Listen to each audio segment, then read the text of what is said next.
नमस्कार दोस्तों, आज हम बात करेंगे सावन की रात करें नाभि ध्यान, जागेगी शिव शक्ति और होगा चमत्कार। सावन की रात जैसे जैसे गहराती है, आकाश अपनी सबसे रहस्यमयी चादर ओढ़ लेता है। यह वह घड़ी होती है जब सारा संसार धीरे धीरे थमता है।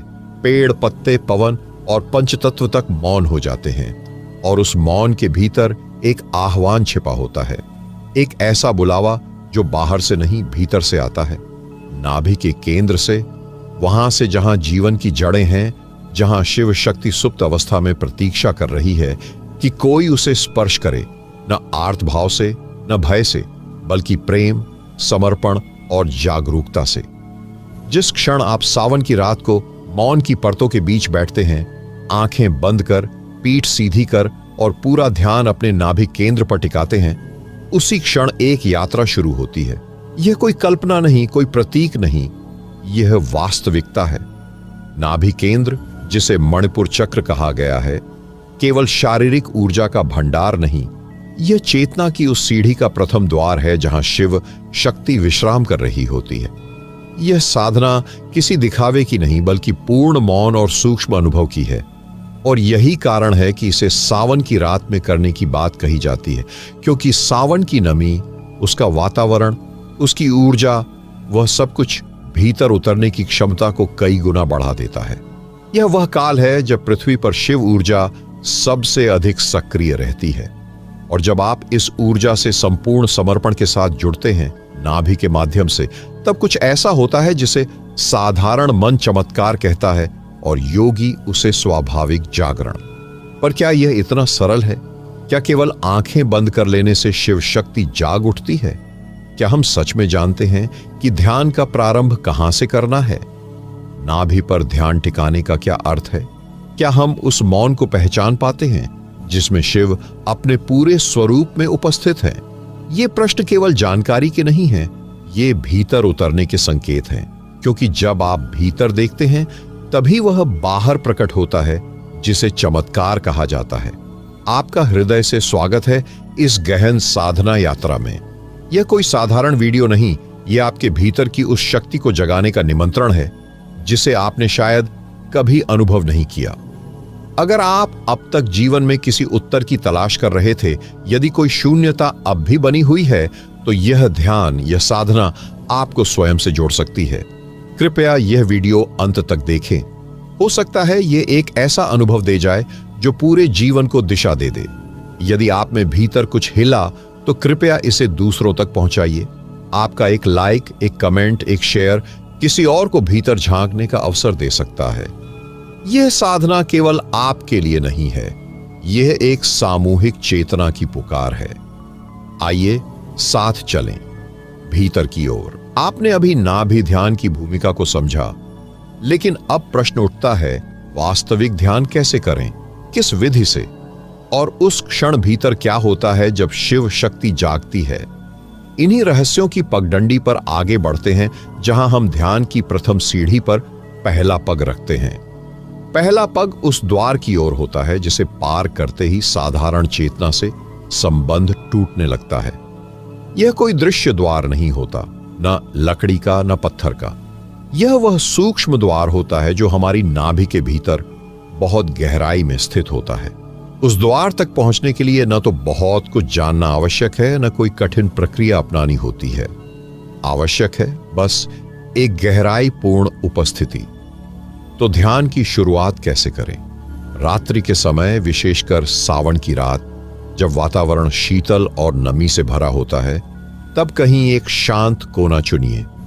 वहां बैठ जाइए, किसी कुशन पर या जमीन पर। शरीर को सीधा रखें, लेकिन तनिक भी कठोरता न हो। आंखें धीरे से बंद करें और सांस की गति पर कुछ पल ध्यान केंद्रित करें। कोई जोर नहीं डालना, केवल देखना है, जैसे कोई नदी बह रही हो और आप किनारे से उसे मौन में निहार रहे हो।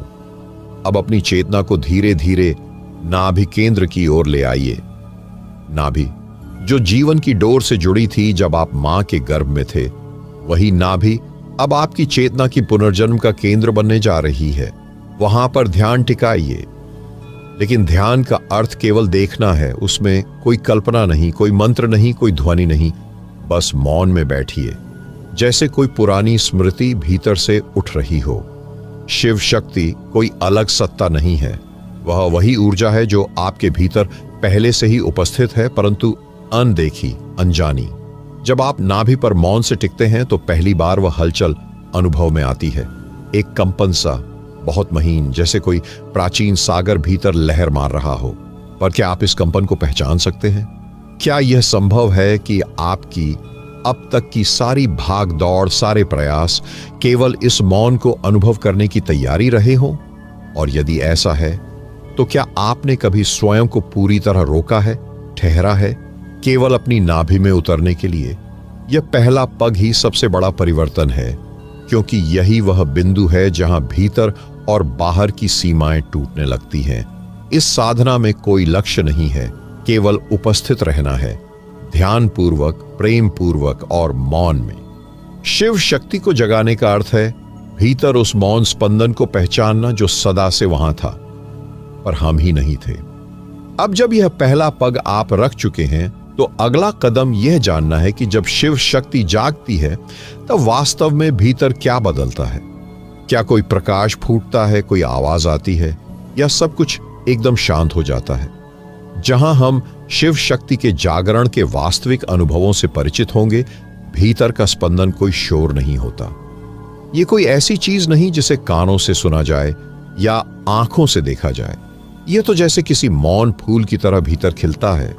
जब आप नाभि केंद्र पर शांत भाव से टिकते हैं तो शुरुआत में कुछ नहीं घटता हुआ प्रतीत होता है, पर वास्तव में भीतर एक बहुत ही सूक्ष्म ऊर्जा करवट लेने लगती है। यह वह ऊर्जा है जो जन्मों से सोई पड़ी होती है, जिसे शास्त्रों ने शिव शक्ति कहा। यह शक्ति गड़गड़ाकर नहीं जागती, यह साक्षी बनकर प्रेम पूर्वक बिना किसी प्रदर्शन के प्रकट होती है। आप ध्यान की स्थिति में जितना गहराई से उतरते हैं उतना ही यह स्पंदन स्पष्ट होता जाता है। कभी यह हल्के हल्के गर्माहट जैसा लगता है, कभी जैसे कोई धीमी लौ जल रही हो नाभि के भीतर, कभी यह केवल एक भाव बनकर आता है, जैसे कोई कह रहा हो, मैं यहां हूं, बस तुम पूरे हो जाओ मेरे लिए। क्या आपने कभी किसी चीज को बिना मांगे, बिना अपेक्षा के बस महसूस किया है? क्या आपने उस मौन उपस्थिति को जाना है जो कुछ कहती नहीं लेकिन सब समझा देती है? शिव शक्ति भी वैसी ही है। वह शक्ति नहीं, एक पूर्णता है। और जब यह भीतर जागती है तो पहले परिवर्तन आप महसूस करते हैं शरीर में नहीं, अपने दृष्टिकोण में। आप चीजों को पहले की तरह नहीं देखते। हर क्षण में एक गहराई महसूस होने लगती है, हर व्यक्ति में एक प्रतिबिंब दिखाई देने लगता है। लेकिन यह अनुभव केवल तभी आता है जब ध्यान निष्कलंक हो, उसमें प्राप्त करने की इच्छा भी ना हो। क्योंकि शिव शक्ति कोई वस्तु नहीं जिसे पाया जाए, यह तो एक अनुभूति है जिसे केवल अनुभव किया जा सकता है। आपका मन पूछ सकता है, क्या यही शिव शक्ति का जागरण है?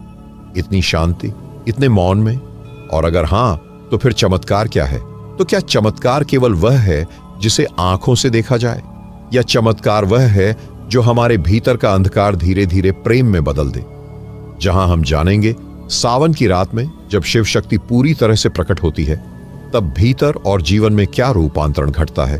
रूपांतरण का क्षण वह नहीं होता जब कुछ दिखने लगे, बल्कि वह होता है जब कुछ गायब हो जाए। जैसे भीतर का डर, बाहर की बेचैनी, भविष्य की चिंता और अतीत की थकान।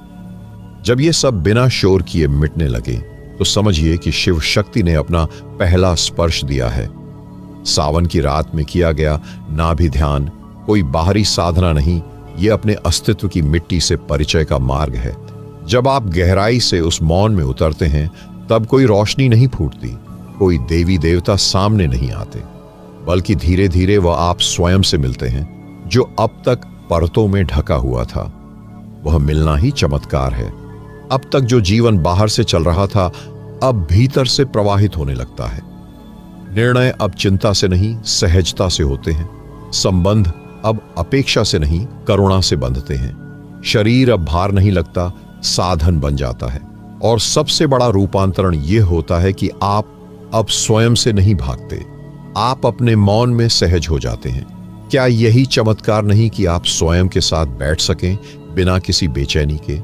लेकिन यह अनुभव अचानक नहीं आता। यह आता है निरंतरता से, जब हर रात, विशेषकर सावन की रातों में, आप एक ही स्थान पर बैठते हैं, उसी नाभि पर ध्यान टिकाते हैं और बस वही मौन अनुभव करते हैं। शिव शक्ति कोई बिजली नहीं है जो स्विच ऑन करते ही जग जाए। यह तो अग्नि है जो अंदर से जलती है, धीरे धीरे लेकिन संपूर्ण रूप से। इस अग्नि से न केवल भीतर का अंधकार जलता है, बल्कि जीवन की दिशा भी बदल जाती है। एक ऐसा संतुलन बनने लगता है जिसमें न तो कुछ पाना बाकी रहता है, न कुछ खोने का भय। तो क्या आप पहचान पाए हैं उस पल को जब भीतर कुछ स्थिर हो गया था? क्या आपने महसूस किया है कि अब कोई आवश्यकता नहीं बची, केवल उपस्थिति ही पर्याप्त है? यह अवस्था ही उस शिव शक्ति का पूर्ण प्रकट होना है, जहां जीवन चमत्कार बन जाता है, लेकिन दिखावे के बिना, मौन में, सहजता में। अब प्रश्न यह है, इस अवस्था को बनाए कैसे रखा जाए?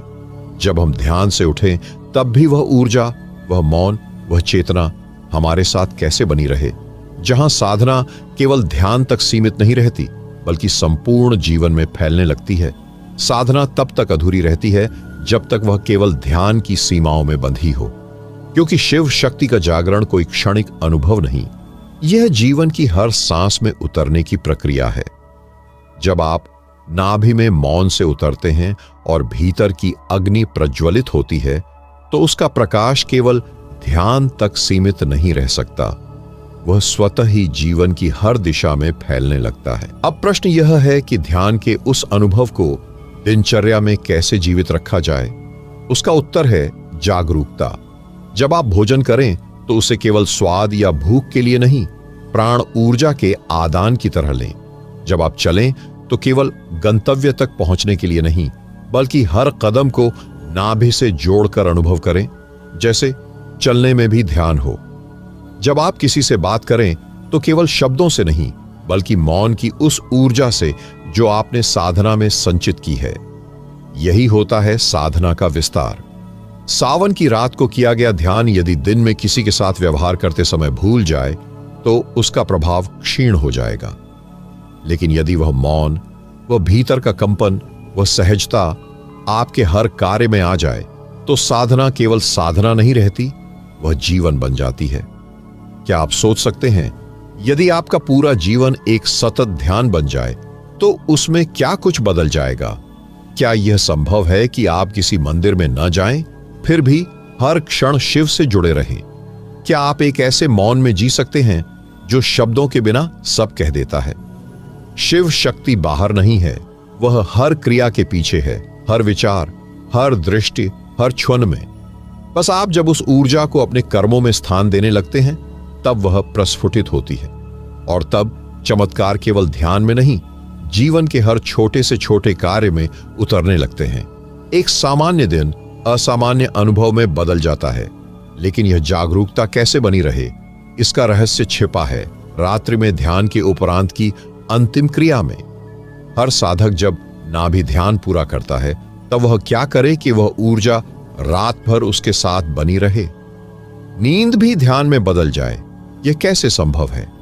अब हम उसी रहस्य के द्वार पर पहुंच रहे हैं, जहां नाभि ध्यान के बाद की अंतिम क्रिया रात्रि को जागरण में बदल देती है। ध्यान का वास्तविक प्रभाव तब स्पष्ट होता है जब वह केवल जागृत अवस्था तक सीमित न रहे, बल्कि नींद तक में प्रवाहित हो। और यही सावन की नाभि साधना की सबसे सूक्ष्म लेकिन सबसे प्रभावशाली परत है। जब ध्यान करते करते आप उस स्थिति में पहुंचते हैं जहां नींद भी साधना बन जाती है। ध्यान के पश्चात जब आप विश्राम के लिए लेटते हैं, उसी क्षण कुछ अत्यंत महत्वपूर्ण घट सकता है यदि आप उसे सजगता से करें। लेटते समय अपनी दोनों हथेलियां नाभि पर रखें और अंतिम 3 मिनट केवल नाभि की गर्माहट, उसकी स्पंदनशीलता, उसकी मौन तरंगों को अनुभव करते हुए सांसों की गति के साथ मौन हो जाए। कोई मंत्र नहीं, कोई शब्द नहीं, केवल मौन में यह स्वीकार करना, अब मैं स्वयं को शिव ऊर्जा की गोद में समर्पित कर रहा हूं। उस क्षण नींद केवल एक शारीरिक विश्राम नहीं रह जाती, वह बन जाती है शिव के साथ एक अनकही संवाद। ऐसी नींद में स्वप्न भी शुद्ध हो जाते हैं, भय धीरे धीरे गलने लगता है और कई बार उत्तर मिलते हैं बिना किसी प्रश्न के। ऐसा लगता है मानो कोई भीतर से दिशा दे रहा है, लेकिन वह कोई दूसरा नहीं, वही शक्ति है जो आपने स्वयं में जगाई थी। क्या आप समझ सकते हैं उस अंतर को, जहां सामान्य नींद केवल थकान मिटाती है, लेकिन यह साधक की नींद भीतर की दिशा देती है? क्या ऐसा भी संभव है कि नींद में शिव से भेंट हो बिना किसी कल्पना के? हाँ, संभव है, लेकिन इसकी कुंजी है नाभि के मौन को अंतिम क्षण तक थामे रखना। क्योंकि जो ऊर्जा आप ध्यान में जागृत करते हैं, यदि वह लेटते ही बिखर जाए तो चमत्कार वहीं ठहर जाता है। लेकिन यदि वही ऊर्जा आप विश्राम की अवस्था तक अपने साथ ले जाई तो रात्रि स्वयं साधना में परिवर्तित हो जाती है। अब प्रश्न यह उठता है, अगर यह प्रक्रिया हर रात की जाए तो क्या भीतर कुछ स्थायी रूप से बदलता है? क्या एक नया शरीर, नया चित्त, नई चेतना जन्म लेती है? यहीं से आरंभ होता है नाभि ध्यान का दीर्घकालिक प्रभाव। जहां साधक केवल अनुभव नहीं करता, वह स्वयं उस शक्ति का स्रोत बन जाता है। जब साधना केवल अभ्यास न रह जाए बल्कि स्वभाव बन जाए, तब भीतर कुछ ऐसा जन्म लेता है जो जन्मों तक साथ चलता है। यही है ऊर्जा का वास्तविक जन्म। यह कोई तात्कालिक उत्तेजना नहीं, न ही कोई मानसिक उत्तोलन, बल्कि यह एक ऐसी गहराई है जो भीतर स्थायी रूप से स्थापित हो जाती है।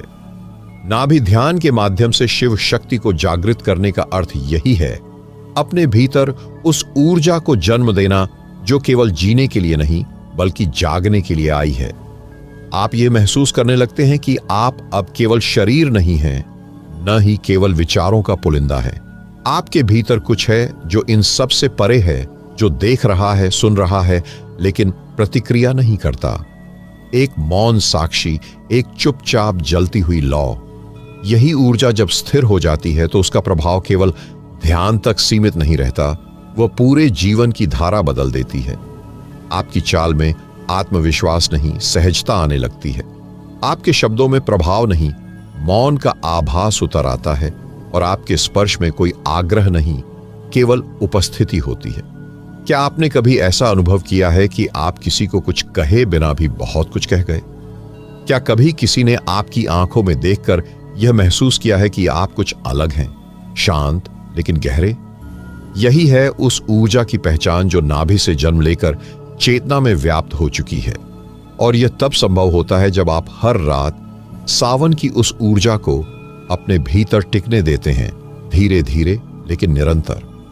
लेकिन इस ऊर्जा के जन्म के साथ ही एक और परिवर्तन आता है। अब साधना केवल आत्मिक नहीं रहती, वह करुणा में बदलने लगती है।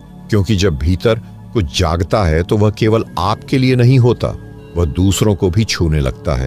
अब आप केवल साधक नहीं रहते, एक माध्यम बन जाते हैं। तो अब अगला प्रश्न उठता है, क्या शिव शक्ति का जागरण केवल स्वयं की मुक्ति है या यह संसार में किसी और उद्देश्य के लिए घटता है? अब हम बढ़ते हैं उस बिंदु की ओर जहां ध्यान, साधना और ऊर्जा करुणा में रूपांतरित हो जाती है। वह क्षण जब साधक की सांस रुक गई थी, जब विचारों का शोर शांत हो गया था, वही पल था जब शिव ने उसकी नाभि से उसे पुकारा। आवाज नहीं थी पर अनुभूति थी, शब्द नहीं थे पर अर्थ था। और यही है सावन की रात का चमत्कार, जहां न बोलना पड़ता है, न सुनना, बस अनुभव करना होता है।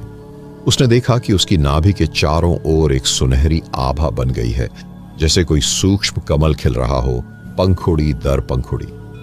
हर पंखुड़ी के खुलने के साथ भीतर एक नई शक्ति जाग रही थी। यही नाभि है जहां ब्रह्मांडीय शक्ति शिव के रूप में वास करती है, और यही नाभि वह द्वार है जहां से शिव शक्ति का प्रकट होना संभव होता है।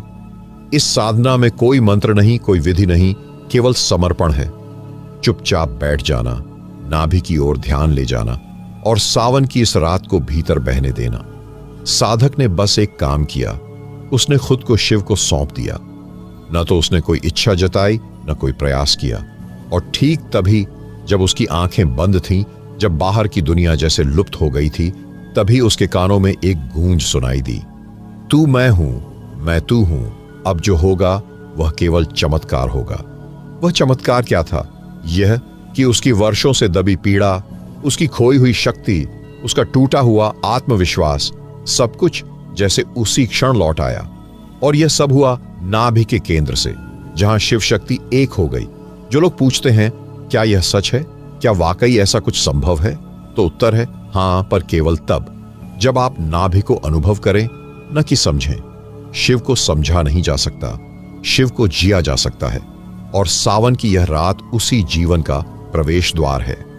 साधक ने जैसे ही अपने भीतर उस ऊर्जा को महसूस किया, उसकी सांसें लयबद्ध हो गईं। हर श्वास में अब शिव था और हर निश्वास में शक्ति। अब ध्यान केवल क्रिया नहीं रहा, अब ध्यान उसका स्वभाव बन गया। और यहीं से वह यात्रा शुरू हुई जो अगली सुबह तक एक पूर्ण रूपांतरण में बदलने वाली थी। लेकिन इस यात्रा की सबसे रहस्यमयी बात यह थी कि वह शिव शक्ति अब उसके भीतर क्या करने जा रही थी। और जैसे ही वह स्पर्श हुआ, साधक की चेतना किसी अदृश्य संसार की ओर बहने लगी। उसकी सांसें धीमी होने लगीं, लेकिन भीतर एक कंपन शुरू हो गया। नाभि से उठती हुई ऊर्जा जैसे पूरे शरीर में एक लहर की तरह फैलने लगी। सावन की वह रात जैसे मंत्रमुग्ध हो गई थी। चारों तरफ हरियाली थी, लेकिन भीतर जैसे स्वर्णिम प्रकाश का वर्षा हो रही थी। उसी क्षण साधक की दृष्टि अंतर्मन में स्थिर हो गई। बाहर से देखने पर वह बिल्कुल शांत प्रतीत होता था, लेकिन भीतर भीतर तूफान चल रहा था, शिव का तूफान।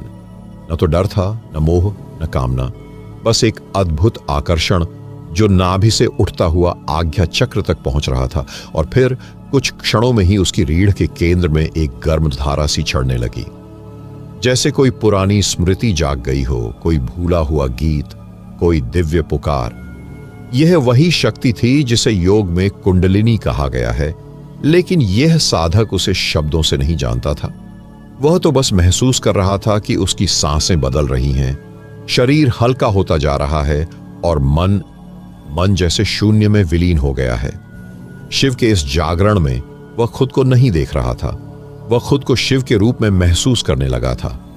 आंखें बंद थीं, लेकिन एक तीसरी दृष्टि खुल चुकी थी। सामने एक अग्निमय त्रिशूल चमक रहा था और उसी के पास शिव विराजमान थे। कोई बाहरी दर्शन नहीं, यह अंतर्दृष्टि का दिव्य अनुभव था। अब साधक को समझ में आ रहा था कि ध्यान केवल आंखें बंद करने का नाम नहीं है, यह तो एक यात्रा है, नाभि से ब्रह्मांड तक की यात्रा। वह समझ चुका था कि सावन की रात को ध्यान क्यों विशेष होता है। यह केवल मौसम की नहीं, ग्रहों की भी नहीं, बल्कि आत्मा की मौन पुकार की रात होती है। यही वो समय है जब ब्रह्मांड खुद शिवमय होता है, और जो साधक सच में खुले हृदय से ध्यान करता है, उसे शिव अपना बनाते हैं। लेकिन यह अनुभव केवल बैठकर मिलने वाला नहीं था। साधक ने सांसों की गति को महसूस करना सीखा था। अब हर श्वास एक मंत्र बन गई थी, हर प्राणवायु भीतर शिव की ऊर्जा को जगा रही थी। वह अब समझ गया कि चमत्कार बाहर नहीं, भीतर घटता है। यही चमत्कार था जहां वह स्वयं को भूलकर शिवमय हो गया था। और जैसे ही यह अनुभव गहराता गया, उसकी नाभि में एक हल्का सा कंपन हुआ। न कोई शब्द, न कोई विचार, केवल एक प्रकाश की फुहार जो सीधी उसकी रीढ़ की हड्डी से ऊपर उठती गई। और ठीक उसी क्षण कुछ ऐसा घटा जिसे वह कभी शब्दों में नहीं बांध सकता था। ऐसा लगा जैसे ब्रह्मांड की सारी सीमाएं टूट गई हों और केवल एक स्पंदन रह गया हो, AUM नमः शिवाय। यहां से उसकी साधना एक नई दिशा में मुड़ गई थी। लेकिन अभी यात्रा समाप्त नहीं हुई थी। यह तो केवल आरंभ था उस मार्ग का, जहां साधक को एक और रहस्य का अनुभव होना था। ऐसा रहस्य जो केवल नाभि और सांसों से नहीं, बल्कि पूर्ण समर्पण से ही खुलता है। उस रहस्य में जहां शिव शक्ति का मिलन और साधक की पूर्ण रूपांतरण की प्रक्रिया स्पष्ट होती है, जो सावन की अगली रातों में उसे और गहराई तक ले जाने वाली थी। धीरे धीरे जब साधक की आंखें बंद होती हैं और भीतर की दृष्टि खुलती है, तब सावन की रात केवल एक मौसम नहीं रह जाती, वह एक द्वार बन जाती है। ऐसा द्वार जो अमूर्त से मूर्त की ओर, मृत्यु से अमृता की ओर और असंभव से चमत्कार की ओर ले जाता है। उस रात का हर एक क्षण, हर एक सांस साधक के भीतर शिवत्व को जागृत करने लगता है। नाभि में अब केवल प्रकाश नहीं, एक कंपन उत्पन्न होता है। वह कंपन ब्रह्मांड के मूल कंपन से जुड़ जाता है। ऐसा लगता है जैसे ब्रह्मा की सृष्टि रचने वाली ध्वनि ओम वहीं से फूट रही हो। साधक अब अपने शरीर में सीमित नहीं है, वह अपनी चेतना को विस्तारित होते हुए महसूस करता है, जैसे शिव स्वयं उसमें समा गए हों। और तब चमत्कार घटता है, न कोई आवाज, न कोई बिजली, बस एक आंतरिक विस्फोट। वह विस्फोट जो न तो आंखों से देखा जा सकता है, न ही शब्दों में बांधा जा सकता है। वह एक ऐसा अनुभव होता है जिसे कोई केवल जी सकता है। साधक अब न केवल अपने जीवन की दिशा को जान गया है, बल्कि अपने भीतर की शक्ति को भी पहचान गया है। उसके प्रश्न अब शांत हैं। इच्छाएं अब द्वार नहीं, रुकावट नहीं, बल्कि ऊर्जा बन गई है। जिन बातों को वह वर्षों से अपने भाग्य के भरोसे छोड़ बैठा था, वह अब उसके सामने स्पष्ट हैं और उन्हें पूरा करने की शक्ति उसके भीतर है। उस रात का ध्यान कोई आम ध्यान नहीं था, वह एक मिलन था, आत्मा और शिव का। एक व्रत नहीं, बल्कि एक आह्वान था जो ब्रह्मांड तक गूंज उठा। शिव शक्ति जो केवल मंदिरों में स्थापित मूर्तियों तक सीमित नहीं, वह साधक के भीतर सजीव हो उठी। अब ध्यान समाप्त नहीं होता, बल्कि हर रात एक नया द्वार बन जाता है। हर सावन अब केवल मौसम नहीं, एक यात्रा बन जाती है, भीतर की यात्रा, शिव की ओर। और यह यात्रा तब तक चलती है जब तक साधक स्वयं शिव न हो जाए। यहीं से एक नया अध्याय शुरू होता है, एक ऐसा जीवन जो केवल सांसों से नहीं बल्कि चेतना से जिया जाता है। यदि आपने यह अनुभव किया तो यह वीडियो अंत तक देखकर आपने केवल सुना नहीं, अपने भीतर शिव को महसूस किया है। अब यह शक्ति आपको बुला रही है। अगली रात, अगली साधना और अगला चमत्कार आपका इंतजार कर रहा है। हर रात की शुरुआत करें इस साधना से और हर सुबह देखिए कैसे शिव आपके जीवन को स्वयं आकार देते हैं। हर सावन, हर रात शिव आपके भीतर हैं। उन्हें पहचानिए, उन्हें जागृत कीजिए।